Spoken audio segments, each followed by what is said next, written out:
بسم اللہ الرحمن الرحیم. پروگرام تعلیم اسپیشل کے ساتھ ہارون عباسی آپ کی خدمت میں حاضر ہے. خواتین و حضرات, اس پروگرام کا بنیادی مقصد تعلیم کا فروغ اور اس کی اہمیت کو اجاگر کرنا ہے. آج جس شخصیت کو ہم نے یہاں دعوت دی ہے, آپ ہیں ڈاکٹر سید رضا بشیر صاحب. آپ کینیڈا میں مقیم ہیں اور درس و تدریس سے آپ کا تعلق ہے. بہت شکریہ ڈاکٹر صاحب, آپ تشریف لائے. ڈاکٹر صاحب, تعلیمی سفر کیسا گزرا آپ کا؟ پہلے تو میں شکریہ ادا کرتا ہوں اسپیشل ٹی وی کا, کیونکہ آج کے دور میں زیادہ تر پالیٹکس پہ ہی بات ہوتی ہے, اور اس حوالے سے ایجوکیشن کے حوالے سے یہ بہت بڑا سٹیپ ہے. اور یہ میں نے خود بھی بہت سارے پروگرامز دیکھے ہیں, اور یہ بڑا اچھا انیشیٹو ہے, کیونکہ جو قوموں کی ترقی ہے وہ بیسکلی طور پہ آپ کی تعلیم سے ہے, اور گائیڈنس جو ہے وہ بہت امپورٹنٹ ہے آج کے زمانے میں, کیونکہ اگر آپ کے پاس گائیڈڈ انفارمیشن نہیں ہے تو آپ جلدی ڈی ٹریک ہو جاتے ہیں. ٹھیک, تو اس حوالے سے میں ونس اگین شکریہ ادا کرتا ہوں اسپیشل ٹی وی کا کہ مجھے انہوں نے انوائٹ کیا. جی اچھا, یہ بتائیے اسکول کا زمانہ جو تھا آپ کا, تو کس اسکول سے آپ نے تعلیم حاصل کی؟ میں نے جو اپنی شروع اسٹارٹ کیا تھا وہ ڈی پی ایس اسکول سے, ڈویژنل پبلک اسکول سے میں نے اسٹارٹ کیا تھا. وہاں سے ہی میں نے کے جی کی اور وہیں سے میں نے میٹرک کیا. اور ڈی پی ایس جو اسکول تھا وہ بہت بڑا ایک اسکول ہے, اور اس کا بہت نام تھا اس زمانے میں, آج بھی اس کا بہت نام ہے. اور اس کے اندر یہ تھا کہ جو ہمارے ٹیچرز تھے وہ ہمارے لیے ایک رول ماڈل کے طور پہ کام کرتے تھے. تو اس کے اندر یہ ہوتا تھا کہ نہ صرف ہم لوگوں کو وہ پڑھاتے تھے, اس کے علاوہ جو ہماری ایکسٹرا کریکولر ایکٹیویٹیز تھے اس کے حوالے سے بھی, اور جو آپ کی ایک گروتھ کے حوالے سے, اور آپ نے کیسے بیہیو کرنا ہے لائف میں, آپ نے انسان کیسے بننا ہے, اس کے حوالے سے آپ کو وہ گائیڈ کرتے تھے. اور اس میں بہت سارے ٹیچر تھے, مہدی صاحب تھے, ضیاء صاحب تھے, اور اظہر صاحب تھے, بہت سارے ٹیچر تھے جن کا نام مجھے ابھی بھی یاد ہے, اور کیونکہ وہ ایک ہماری لائف کا جو ہے وہ انٹیگرل پارٹ بن گئے تھے, ابھی تک ہیں. اور اس کے حوالے سے ان کی وجہ سے ہم لوگ جتنی بھی ایجوکیشن حاصل کی ہے وہ ہمارے لیے ایک رول ماڈل تھے, اور انہی کو دیکھ کے میں جو ہوں وہ تقریباً پچھلے 25 سال سے ایجوکیشن کی فیلڈ سے وابستہ ہوں. صاحب یہ بتائیے کہ آپ کے اسکول میں کھیل کود ایکسٹرا کریکولر ایکٹیویٹیز تھیں؟ جی, وہ جیسے میں نے کون سے کھیل کھیلے جاتے تھے؟ جی, جیسے میں نے پہلے بتایا, ایک تو اسکول کے لیے جو سب سے امپورٹنٹ چیز ہوتی ہے, جو ہم لوگ کا ایک تقریباً آلموسٹ سیمی پرائیویٹ اسکول تھا, اس کے لیے جو ایک بلڈنگ ہوتی ہے وہ بہت امپورٹنٹ ہوتی ہے. ان کے پاس گراؤنڈز کتنے ہیں, کتنی ان کے پاس سوئمنگ کی چیزیں ہیں, اور جو آپ کے ٹینس کورٹس ہیں, بڑی جو گراؤنڈز ہیں جس کے اندر ہم کرکٹ, فٹ بال, ہاکی, ایون کہ اس کے اندر انہوں نے بیس بال, جو اس وقت میں 90s کی بات بتا رہا ہوں, جس وقت بیس بال کو کوئی جانتا نہیں تھا, تو یہ ہمارے اسکول ڈی پی ایس کے اندر وہ انہوں نے اسٹارٹ کی بیس بال. اور این سی سی وہ اس وقت ویسی مینڈیٹری ہوتی تھی, وہ ہماری ٹریننگ ہوتی تھی. تو فزیکل ایجوکیشن جو ہے وہ بہت زیادہ امپورٹنٹ ہے, کیونکہ اگر آپ صرف پڑھتے رہیں گے اور صرف یا آپ کھیلتے رہیں گے تو وہ کوئی بھی آپ جو سکسیزفل نہیں بن سکتے, کیونکہ اس کے لیے آپ کو فزیکل ایجوکیشن اور پڑھائی اینڈ مینٹل آلسو, کیونکہ اب جو آج کا جو زمانہ ہے اس کے اندر صرف پڑھائی پہ فوکس ہے, اور اسکول بہت چھوٹے ہیں, تو ان کی اسکول کی وجہ سے چھوٹے ہیں. اور اس کے بعد آپ پہلے صبح بچوں کے اوپر بھی بہت زیادہ پریشر ہے, کیونکہ بچے اسکول جاتے ہیں اور اسکول میں پڑھائی صحیح نہیں ہو رہی, تو وہ پھر بعد میں ٹیوشن جاتے ہیں. تو جو ان کی فزیکل ایجوکیشن کا جو ٹائم ہے وہ تو ہماری اکیڈمی نے لے لیا. ٹھیک ہے, تو اس وجہ سے اس زمانے میں جو ہے وہ یہ جو فزیکل ایجوکیشن ہے وہ امپورٹنٹ ہوتی تھی. ایون کہ اسکول کے بعد بھی بعض دفعہ شام کو ہمارے جو ہے وہ سیشنز ہوتے تھے کہ فٹ بال کا ہمارے کلبز ہیں, مجھے یاد ہے میں ٹیپو بلاک میں ہوتا تھا اور سر سید بلاک ہوتا تھا, تو پھر ہماری آفٹر اسکول شام کے وقت گیمز ہوتی تھی, اور وہ different blocks versus different block, تو اس وجہ سے وہ کیونکہ اکیڈمیز نہیں ہوتی. یعنی تعلیم, آپ یہ کہہ رہے ہیں کہ تعلیم کے ساتھ جو ہے فزیکل ایکٹیویٹیز جو ہیں اس سے کیا آدمی کے اندر تبدیلی آتی ہے؟ ایک تو اس کی وجہ سے یہ ہوتا ہے کہ اسپورٹس مین اسپرٹ, آپ اگر گیم کوئی ہار رہے ہیں تو آپ کو یہ نہیں کہ آپ ہار گئے ہیں تو آپ دوسرے کو کانگریچولیٹ کرتے ہیں, اس کی وجہ سے یہ ہوتا ہے کہ آپ کے اندر ایک ڈسپلن پیدا ہوتا ہے. اس کے علاوہ آپ کے اندر ایک جذبہ ہوتا ہے کہ نیکسٹ ٹائم میں ون کروں گا, جو کہ پڑھائی کے اندر آپ ہر بندہ انڈیویجول چیز پہ لگا ہوا ہے, آپ کا گریڈ آئے نہیں آئے, وہ بھی ایک کمپٹیشن ہوتا ہے کہ آپ دوسرے لوگوں سے کہتے ہیں کہ میرے گریڈز کم آئے دوسرے, لیکن وہ جو ایک آپ جب گیم کے اندر پرفارم کرتے ہیں اس سے جو آپ کی ایک مینٹالٹی بنتی ہے اور اسپورٹس مین اسپرٹ کا جذبہ پیدا ہوتا ہے, اور اس سے آپ کو ایک مینٹل, فزیکل اور جو آپ کی وہ آپ کو ایک سپورٹ کرتی ہے آپ کو ایجوکیشن کے اندر, یعنی انسانی صحت پہ اس کا انسانی صحت, اور اس انسانی صحت سے آپ ڈائریکٹلی طور پہ آپ کی مینٹل اسٹیبلٹی, جو آج کل پوری دنیا میں, کینیڈا میں بھی یہ بہت بات ہوتی ہے کہ آپ کی جو مینٹل اسٹیبلٹی ہے وہ بہت ایک امپورٹنٹ چیز ہے. تو وہ ایجوکیشن پلس آپ کی جو فزیکل ایجوکیشن. اس کے ساتھ یہ بتائیں کہ جو خوراک ہے اس کے بارے میں آپ کیا فرماتے ہیں کہ آج کل پاکستان میں جو بچے برگر وغیرہ کھا رہے ہیں, پیپسی پی رہے ہیں, برگر وغیرہ تو سبھی کھا رہے ہیں, لیکن اس کے ساتھ فروٹس یہ بہت زیادہ امپورٹنٹ چیز ہے. اور جو فروٹس ہیں, ویجیٹیبلس ہیں, جو کہ آج کل بالکل یہاں پہ بھی اور باہر کے ملکوں میں بھی لوگ اس طرف نہیں ہیں کہ جی ہم نے فروٹس ویجیٹیبلس کی طرف جانا ہے. ایون باہر کے ملکوں میں تو ایون برگر سستا ہے اور فروٹس ویجیٹیبلس مہنگی ہیں. تو لیکن پھر بھی میں وہاں پہ دیکھتا ہوں کہ لوگ جو ہیں وہ فروٹس کی امپورٹنس کے اوپر اور ویجیٹیبلس, جو کہ بچے آج کل بالکل برگر وغیرہ کی طرف ہے, وہ آپ کو ایک نیگیٹو امپیکٹ کریٹ کرتا ہے. اور اس کے اندر جو چیزیں ہوتی ہیں وہ زیادہ تر پروسیس فوڈ ہوتے ہیں, وہ بھی ہیلتھ کے لیے اتنی بہتر نہیں ہوتی. تو اس لیے جو ویجیٹیبلس, فروٹس, اور اس کے ساتھ ساتھ آپ برگر وغیرہ بھی کھائیں, یہ نہیں ہو سکتا کہ آپ بالکل بھی بچوں کو ریسٹرکٹ کر دیں, لیکن ایک بیلنس کریٹ ہونا چاہیے. بیلنس کریٹ ہوگا.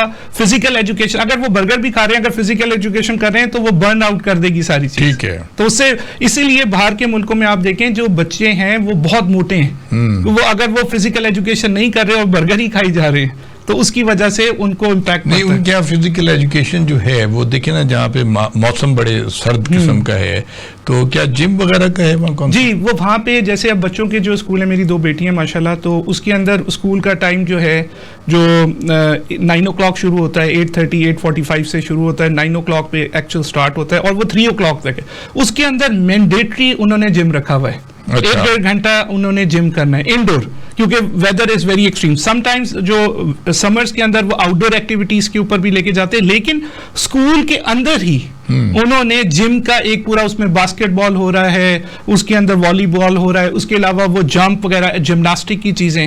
تو وہ بیسکلی جو ویدر کے حساب سے جو کبھی ایکسٹریم بہت زیادہ 6-8 مہینے رہتا ہے, اس کے اندر وہ پھر اس طرح کی چیزیں انکلوڈ کر دیں, اسکول کے ٹائم کے اندر ہی انکلوڈ. لیکن ہمارے ملک میں تو چاروں موسم ہوتے ہیں. جی, تو یہاں تو بڑے چانسز ہیں, یہاں تو بہت زیادہ چانسز ہیں, لیکن صرف جو پرابلم ہے وہ یہ ہے کہ جو اسکولز ہیں آج کے زمانے میں, جو میں نے آبزرو کیا ہے کہ ان کی بلڈنگس ہی اس کو فیسیلیٹیٹ نہیں کر سکتی.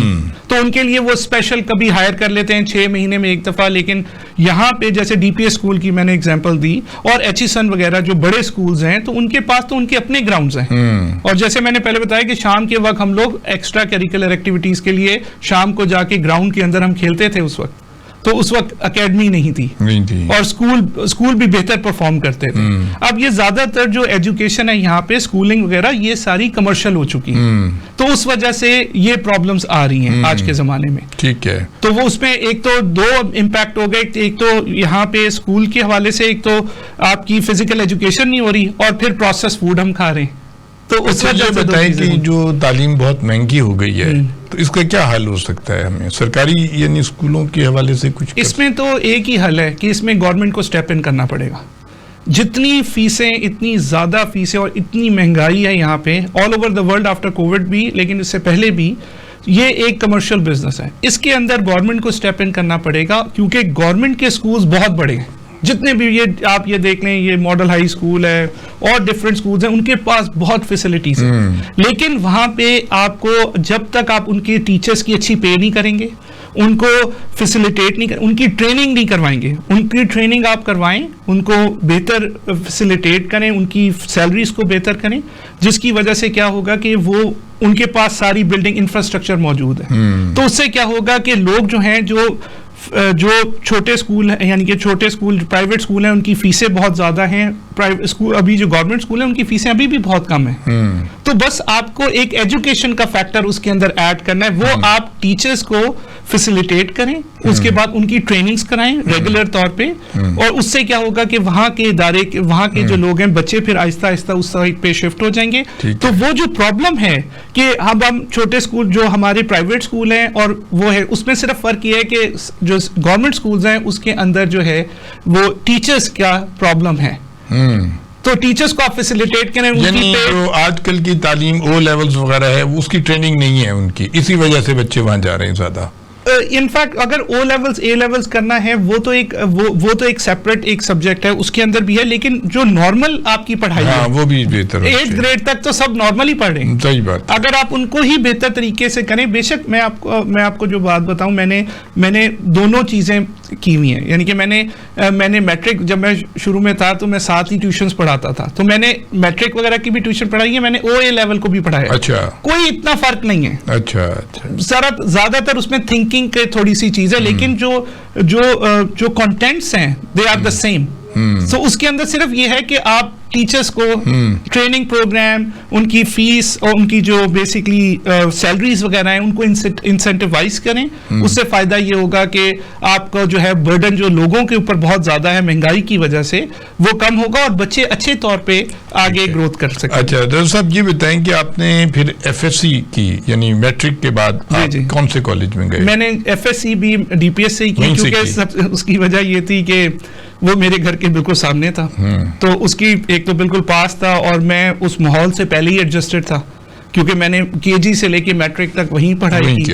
تو پھر میں نے ایف ایس سی بھی وہیں سے کی, اور اس میں میں نے پری میڈیکل پہلے کیا کیونکہ میرے والد صاحب ڈاکٹر تھے, تو میں نے فرسٹ ٹائم میڈیکل کرنے کی کوشش کی, لیکن اس کے بعد پھر میرا مائنڈ سیٹ اس طرف نہیں تھا. تو پھر میں اس وقت 96 کی بات ہے, تو پھر میں نے ایڈ آن میتھ کا پیپر دیا, اور پھر میں کمپیوٹر سائنس میں نے بیچلرز ان کمپیوٹر سائنس. آپ چلے گئے پھر کمپیوٹر, کون سی یونیورسٹی سے آپ نے کیا؟ اس وقت اس کا نام تھا پیکس. اچھا. ناؤ ابھی جو اس کا نام ہے وہ ہے یونیورسٹی آف سینٹرل پنجاب, اور اس وقت میں نے ادھر داخلہ کیا 96 میں, اور وہاں پہ میں نے 2 سال میں بیچلرز ان کمپیوٹر سائنس کیا, اور اس کے بعد پھر میں نے فردر اسٹڈی کی اور 2 سال کا میں نے ماسٹرز ان کمپیوٹر سائنس کیا. 2001 میں گریجویٹ ہوا, اور اس کے کیونکہ میں ٹیچنگ سے, جیسے میں نے شروع میں آپ کو بتایا کہ میرے رول ماڈل ہی ٹیچرز تھے, تو اس کے بعد میں نے 2001 میں گریجویٹ ہونے سے پہلے ہی میں ڈفرینٹ پرائیویٹ کالجز میں ایز اے وزٹنگ فیکلٹی میں نے پڑھانا شروع کر دیا. یہ بتائیں کہ کمپیوٹر سائنسز جو ہیں اس میں تو بہت سے شعبے ہیں, آپ نے کون سے کا انتخاب کیا؟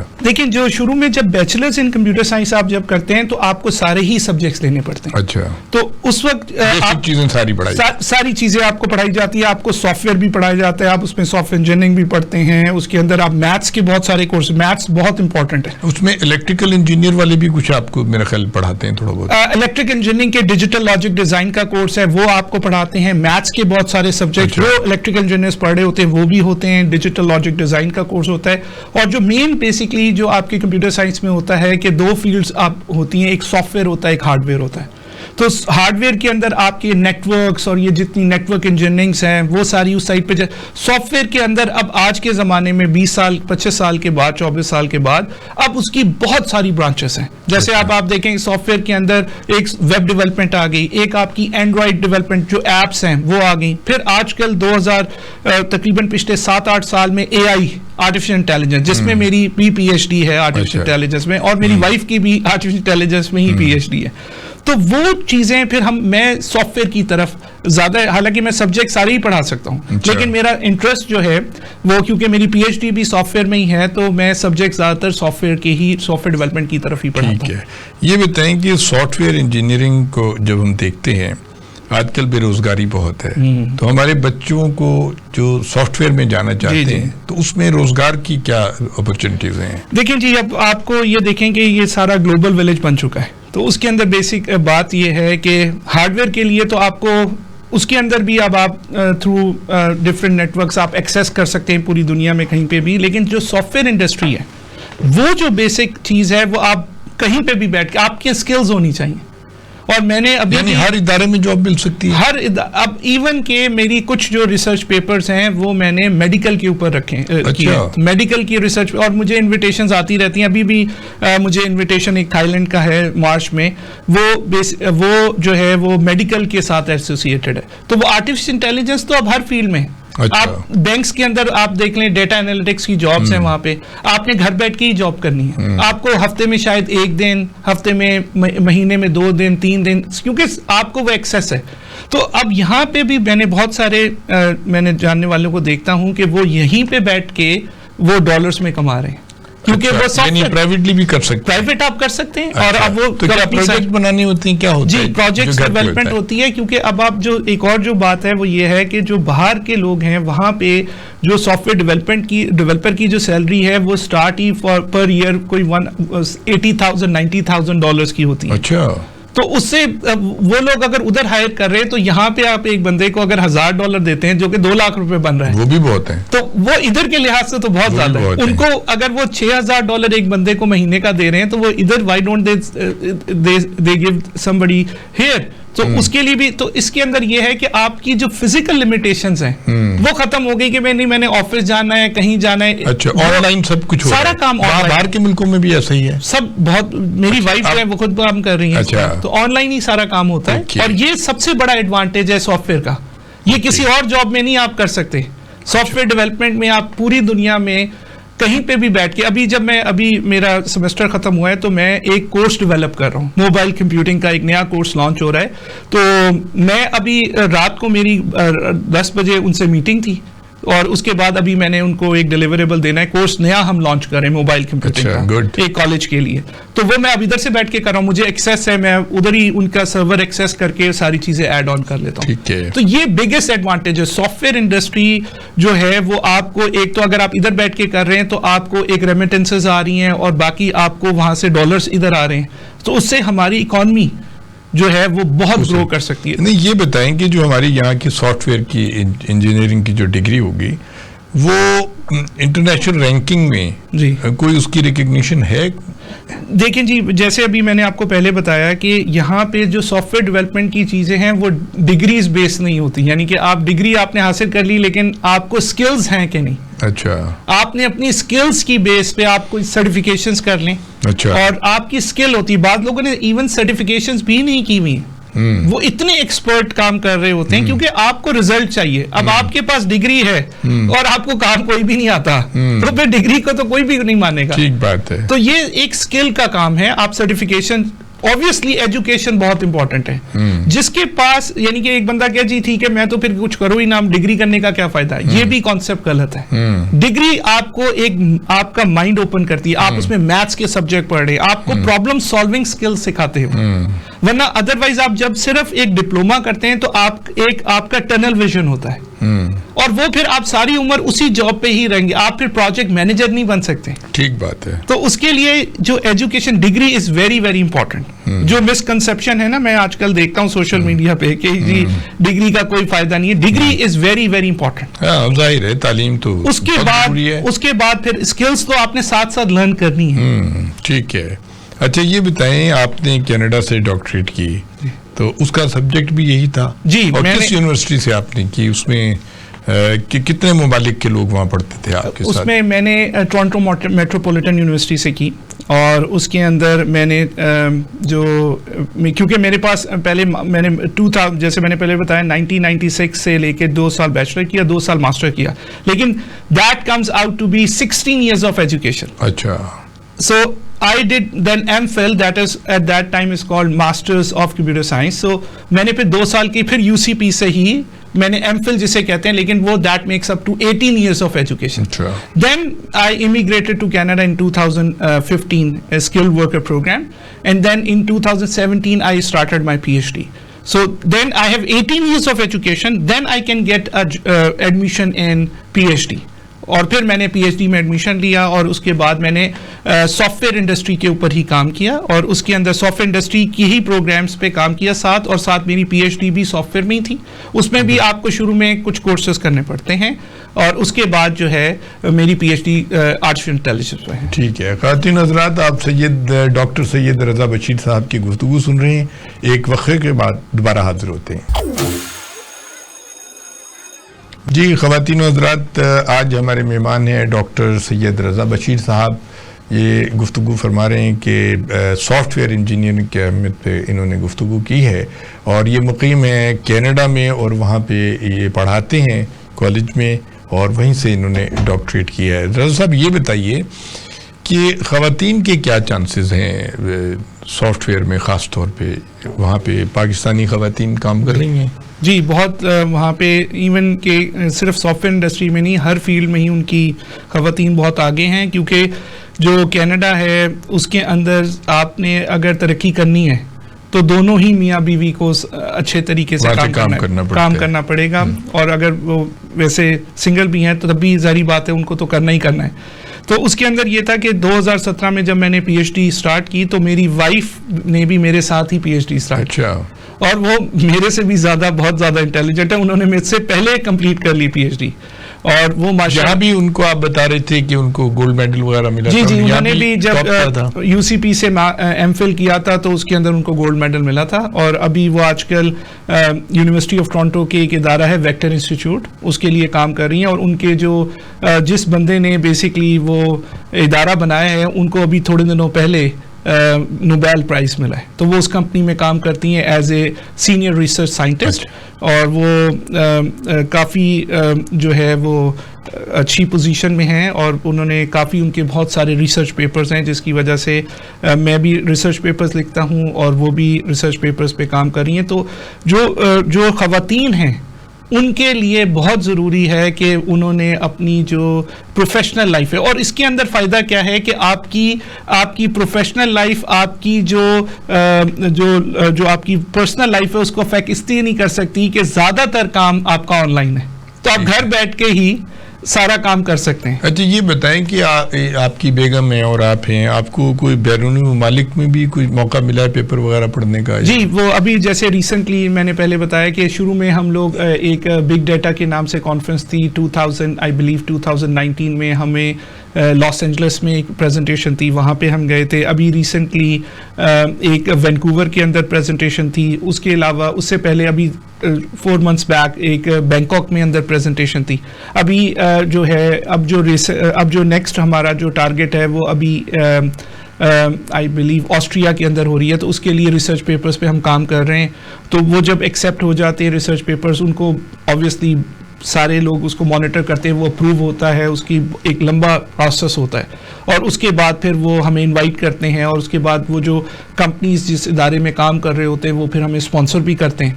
تو لیکن اس کے لیے آپ کو پورا بیک گراؤنڈ, یعنی کہ اگر آپ نے اب آپ دیکھیں نا کہ 18 ایئرز آف ایجوکیشن حاصل کی, اس کے تقریباً 4 ایئرز آپ کی پی ایچ ڈی ہوتی ہے, تو 22 ایئرز وہ, اس کے بعد پھر آپ کا ایکسپیرینس کتنا ہے, ٹیچنگ ایکسپیرینس کتنا ہے, تو وہ یہ اس طرح بہت جلدی نہیں حاصل ہو سکتا, اس کے لیے آپ کو محنت کرنی پڑتی ہے. اچھا یہ بتائیے, آپ نے کہا کہ جی وہاں پہ میاں بیوی کو کام کرنا پڑتا ہے, جی تو اس سے آپ کی گھریلو زندگی اور آپ کی سوشل زندگی اور آپ کے بچوں پہ اوپر کوئی غلط امپیکٹ تو نہیں پڑتا؟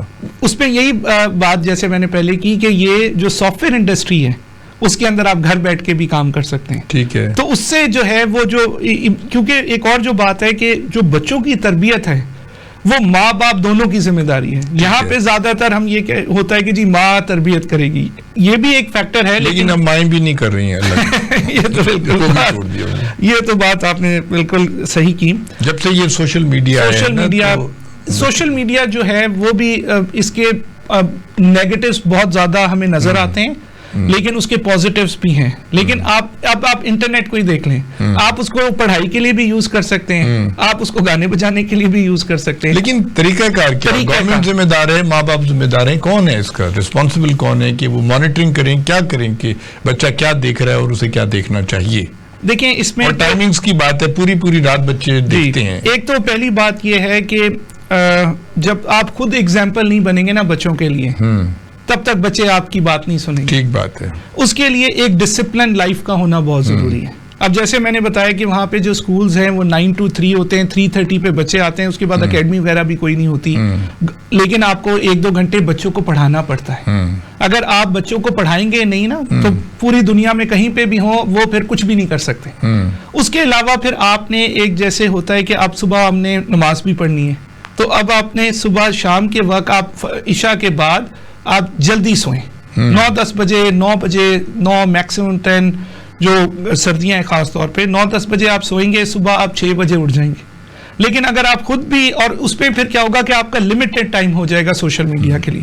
اب ڈفرینٹ ایپس ہیں, اس کے اندر آپ جو بچہ دیکھ رہا ہے آپ اپنے موبائل پہ وہ ایپ ڈاؤن لوڈ کر کے دیکھ سکتے ہیں کیا وہ دیکھ رہا ہے. پیرنٹل کنٹرول کی ڈفرینٹ ایپس ہیں کہ اس میں بچہ کوئی غلط مٹیریل نہیں دیکھ سکتا, کیونکہ دیکھیں اس کے اندر جب آپ کوئی چیز کھولتے ہیں نا, اس میں کوئی بھی چیز آپ نہیں بھی سرچ کرنا چاہ رہے تو وہ سامنے آ جاتی ہے. تو وہ کانسٹنٹ مانیٹرنگ ماں باپ نہیں کر سکتے اتنی زیادہ.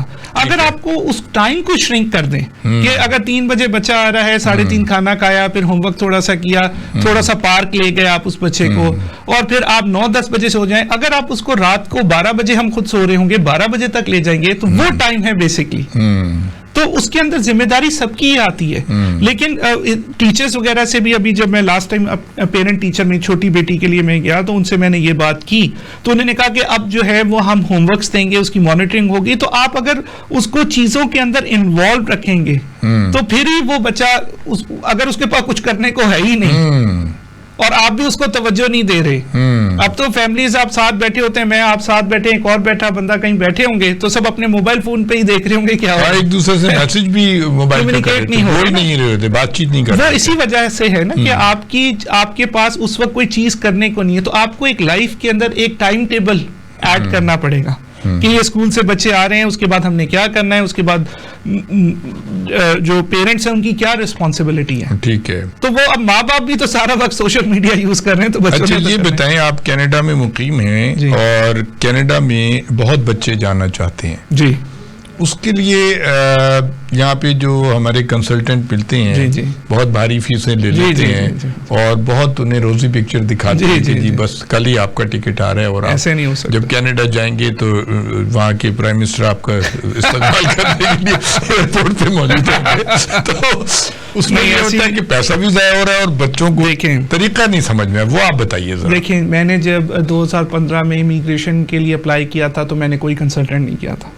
اس کے لیے سب سے امپورٹنٹ ہے کہ آپ خود کتنے چیزوں کو دیکھ سکتے ہیں. ان کی ایک ویب سائٹ ہے, فار ایگزامپل نام لے سکتا ہوں, ٹھیک ہے, تو وہ ایک ویب سائٹ ہے ان کی آفیشیل, اگر کوئی کینیڈا جانا چاہتا ہے ان کی ایک ویب سائٹ ہے cic.gc.ca. ٹھیک ہے, ہر انفارمیشن ادھر موجود ہے, ہر چیز ادھر موجود ہے. ایون وہ ادھر وہاں پہ یہ بھی لکھا ہوا ہے کہ آپ ایجنٹ نہ ہی کریں تو بہتر ہے. یہ اچھا. تو اس کے اندر بات یہ ہوتی ہے کہ ساری چیزیں وہاں پہ لسٹ آؤٹ ہوئی ہیں کہ آپ کا کیا ایجوکیشن ہونی چاہیے. جو بندہ اپلائی کرنا چاہ رہا ہے, پہلی بات میں اس کو یہ بہت ایک سنسیئر مشورہ دوں گا جو میں سب کو, اور میں بہت سارے لوگوں کو گائیڈ کرتا ہوں, اور میں کوئی صرف اللہ کی خوشی کے لیے کہ میں سب کو گائیڈ کروں, کوئی فیوچر کسی کا بن جائے تو مجھے خوشی ہوتی ہے. ابھی بھی میں بہت سارے لوگوں کو گائیڈ کر رہا ہوں. تو اس کے اندر جو مین جو یہاں پہ ہے کہ آپ, جو میری ایڈوائس ہے کہ جو بھی بچہ باہر کینیڈا کے لیے اپلائی کرنا چاہے یا کسی اور بھی ملک کرنا چاہ رہا ہے, وہ اپنی بیچلرز کی پڑھائی یہاں پہ کمپلیٹ کرے.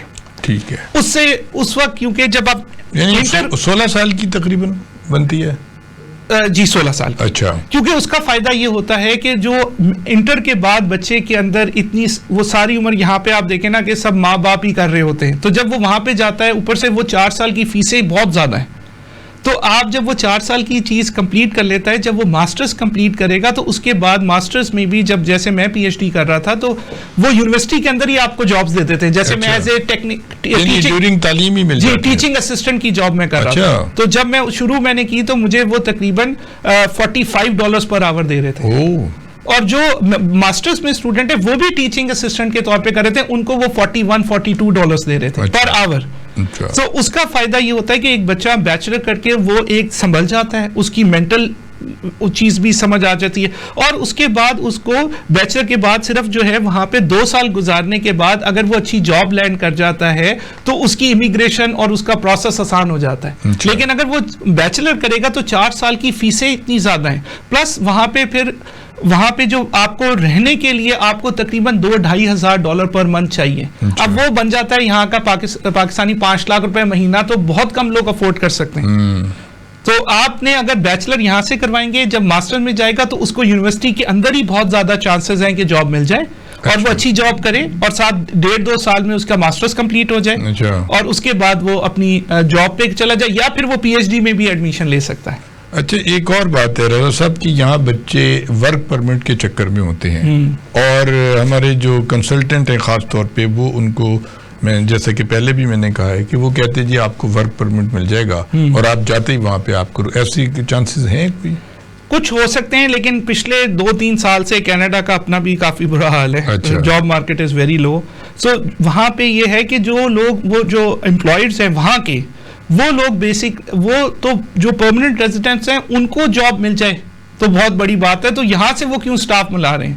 وہ ایک مگر وہاں کی آبادی کم ہے اور وہاں بہت روزگار کے چانسز تو ہیں. روزگار کے چانسز نو ڈاؤٹ ہیں، لیکن روزگار کے چانسز جو ہیں وہ وہاں پہ جو پہلے ہی اسکلڈ ورکر پروگرام میں گئے ہوئے ہیں وہ جاب کے لیے ہوتے ہیں. اور جو سب سے پہلی ریکوائرمنٹ جب بھی آپ کوئی فارم فل کریں گے تو وہ وہاں پہ سب سے پہلا جو سوال ہوتا ہے وہ یہ ہوتا ہے کہ are you legally permitted to work in Canada.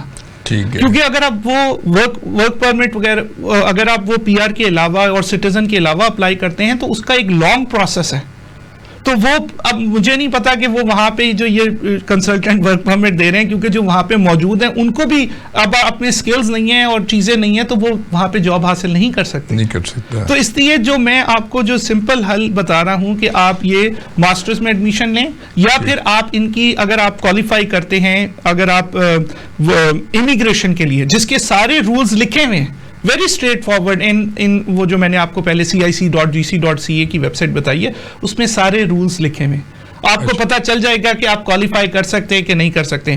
آپ کسی بھی ایجنٹ کے پاس جائیں گے نا وہ آپ کو کہے گا کہ آپ کر سکتے ہیں. جب آپ خود پڑھ لیں آپ کر سکتے ہیں کہ نہیں کر سکتے. اور وہ آپ سے پیسے بھی ایڈوانس فیس لے لے گا 2-2.5 لاکھ روپے 4 لاکھ بعد میں آپ کہیں گے کہ میرے ساتھ انہوں نے فراڈ کر دیا ہے. وہ تو ساری اچھا بیسک جو ایک انگلش کا ٹیسٹ جیسے ٹوفل ٹیسٹ ہوا کرتا تھا اس طرح کی اس میں ہوتے ہیں؟ جی آئلٹس ادھر ہوتا ہے میں نے بھی آئلٹس کا آپ کو ٹیسٹ دینا پڑے گا. اور کیا کیا ہوتا ہے اس کے اندر؟ اس کے 4 سیکشنز ہوتے ہیں. اس میں ریڈنگ ہوتا ہے، اسپیکنگ ہوتا ہے، لسننگ ہوتا ہے، رائٹنگ ہوتا ہے. لیکن میں آپ کو ایک اور بات بتاؤں کہ یہ جو آئلٹس ہے یہ اس بیس پہ آپ ٹیسٹ پاس نہیں کر سکتے کہ آپ کو انگلش آتی ہے. میں نے انگلش پروفیسر کو بھی فیل ہوتے دیکھا ہے آئلٹس میں کیونکہ وہ ایک ٹیکنیکل ٹیسٹ ہے. اس میں انگلش تو ہے ہی ہے لیکن آپ کو اس کا پیٹرن پتا ہونا چاہیے کہ 15-20 آدھے گھنٹے کا یہ ہے. اس کے اندر آپ نے اتنی دیر سننا ہے، اتنی دیر آنسر کرنا ہے، کتنے ورڈز آپ ایک لائن میں لکھتے ہیں. وہ ایک ٹیکنیکل چیز ہے اس کو سمجھنا پڑتا ہے. اس میں یہ نہیں کہ آپ انگلش آپ کو بہت اچھی آتی ہے. اس کی کوئی گائیڈنس کے لیے کوئی اکیڈمیز وغیرہ ہیں؟ اکیڈمیز وغیرہ بھی ہیں اور آن لائن اب تو ساری چیزیں آن لائن. میں نے بھی خود بھی میں نے کوئی ادارہ جوائن نہیں کیا آئلٹس کے لیے. میں نے سمپل سارے ٹیسٹ اویلیبل ہیں آن لائن. میں آن لائن ہی ساری چیزوں پہ کرتا تھا ساری چیزیں. ایگزامپل اب یوٹیوب ہے. ہمارے زمانے میں مجھے 96 میں تو یوٹیوب ہمارے انٹرنیٹ بھی نہیں تھا، بہت سلو تھا یوٹیوب. اب تو اتنا بڑا یہ جیسے ایون آپ سوشل میڈیا پہ بھی ڈفرینٹ ایپس ہیں جس میں آپ سارے پروگرامز ایڈ کر جیسے اسلام 360 ہے اتنی اچھی ایپ ہے. تو اسی طرح سوشل میڈیا اور جو یہ چیزیں پلیٹ فارمز ہیں اگر آپ ان کو اچھے طریقے سے استعمال کریں اپنی گروتھ کے لیے کریں تو آپ بہت ترقی کر سکتے ہیں. اچھا یہ بتائیں رضا صاحب کہ اکثر بچے اسپانسرشپ کے موڈ میں ہوتے ہیں کہ ہمارا کوئی بھائی کوئی چاچا ماما تو اس کا کیا پروسیس ہے؟ اس میں سمپل آپ کو امیگریشن کے لیے تو اگر آپ کے بلڈ ریلیٹیو ہیں آپ کے بھائی اس کے صرف آپ کو ایکسٹرا 5 پوائنٹ ملتے ہیں بس آپ کو کوئی اسپانسر نہیں کر سکتا. ہاں اس میں صرف ایک پروگرام ہوتا ہے جس کے اندر اسے کہتے ہیں parents grand parents sponsor programme. اس میں صرف آپ اپنے پیرنٹس کو اور گرینڈ پیرنٹس کو اسپانسر کر سکتے ہیں. اس میں بھی آپ کی یہ لمٹ ہوتی ہے کہ آپ کتنا پیسہ کماتے ہیں. اچھا اگر آپ کے 2 فیملی ممبرز ہیں اس کی ایک لمٹ ہے اور 2 لوگ اگر آپ اپنے پیرنٹس کو بلا رہے ہیں تو 4 لوگ تو آپ کی income for example $50,000 per year ہونی چاہیے. اگر آپ کی فیملی وہیں پہ موجود 4 لوگ ہیں اور 2 آپ اور بلا رہے ہیں تو 6 لوگ ہو گئے تو اس کی انکم فار ایگزامپل $80,000 ہے.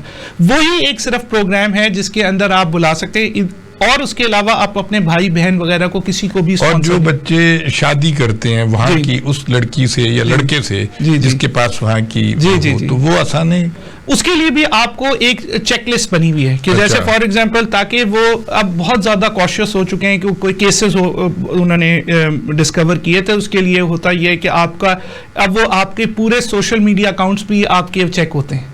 آپ کی یعنی کہ جو آپ کو اپنا سوشل میڈیا اپنی جن سے ہوئی ہے وہ کتنی دیر سے کانٹیکٹ میں تھے, تصویریں کتنی ہیں, ویڈیوز بنی ہوئی ہیں, پوری چیزیں وہ پوری مانیٹر ہوتی ہیں. اس کے بعد وہ کیس ہو جاتے ہیں, میں نے خود بھی دیکھے ہیں, 2-3 کیس ہو گئے ابھی. بلکہ میرے ایک اور جاننے والے کا ابھی کل ہی وہ مجھ سے گائیڈنس لے رہا ہوتا ہے کہ کیا کیا کر کے آنا ہے. تو پچھلے 1-1.5 سال سے اس کا کیس چل رہا تھا, تو ابھی اس کو 2 دن پہلے ہی اس کا پاسپورٹ کی ریکویسٹ آ گئی ہے اس کی. تو وہ بڑا خوش تھا, تو اس کو میں گائیڈ کر رہا تھا کہ کیسے آپ نے کینیڈین لائف میں ایڈجسٹ کرنا ہے before you even come to Canada, کیونکہ اس کے لیے آپ کو جیسے کچھ ڈرائیونگ کے ٹیسٹ ہیں تو وہ پہلے ہی آپ تیار کر آئیں, انسٹیڈ کہ آپ ادھر پہنچ کے آپ نے ڈرائیونگ کے ٹیسٹ تیار کرنے, وہ تو آپ کو ساری چیزیں آن لائن اویلیبل ہیں. آن لائن ہے, ٹھیک ہے. اچھا یہ بتائیے کہ یہاں لوگ جیسے سماجی کام کرتے ہیں, سوشل ویلفیئر کے کام کرتے ہیں, تو وہ تو خوشحال ملک ہے. جی. تو وہاں پہ جو ہمارے پاکستانی جاتے ہیں ان کے کوئی چانسز ہیں کہ وہ بھی کچھ سماجی بہبود کے کاموں میں حصہ لیں؟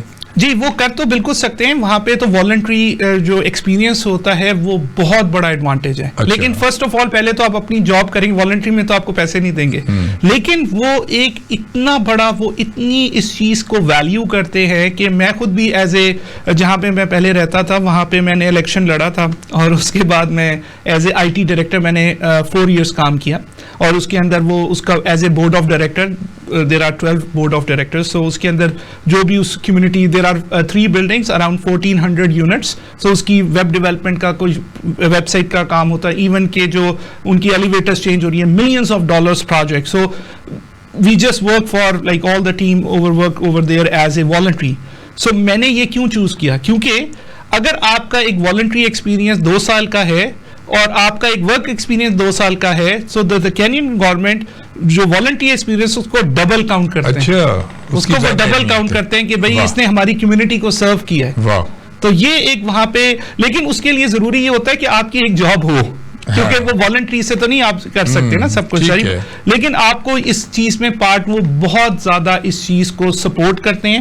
ان کے فوڈ بینکس ہوتے ہیں, لوگ سرو کرتے ہیں چیزیں, ایون آپ لوگ ان کی جو لائبریریز ہیں, بہت زبردست لائبریریز کا سسٹم ہے. اور جو ایک اور بات میں ایڈ کرتا چلوں کہ جو آپ آن لائن اب ساری بکس اویلیبل ہیں, لیکن جو بکس آپ کے ہاتھ میں پڑھ کے جو آپ جتنی, کیونکہ وہ دیر تک آپ کے ذہن میں رہتی ہے, آپ انٹرنیٹ پہ آپ تھک جاتے ہیں, موبائل پہ دیکھ رہے ہیں, وہ امپیکٹ آپ کو وہ بک آپ کے ذہن پہ نہیں کرتی جب تک کہ آپ بک اپنی ہاتھ میں پڑھ کے نہ پڑھیں.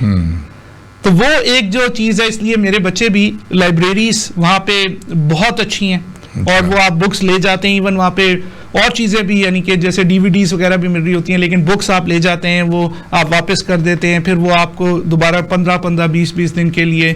تو بہت وہاں پہ لائبریریز کا, یعنی کتبینی تعلیم, یعنی کتابیں پڑھنے کا وہ شوق پیدا کرتے ہیں. یہ بتائیے یہاں سے جو آپ جیسے وہاں رہ رہے ہیں, جہاں پہ آپ نے شروع میں کہا کہ تعلیم بہت مہنگی ہے, تو وہاں بچوں کی فیسیں وغیرہ کا کیا سلسلہ ہے؟ وہاں تو ٹوٹلی فری ہے.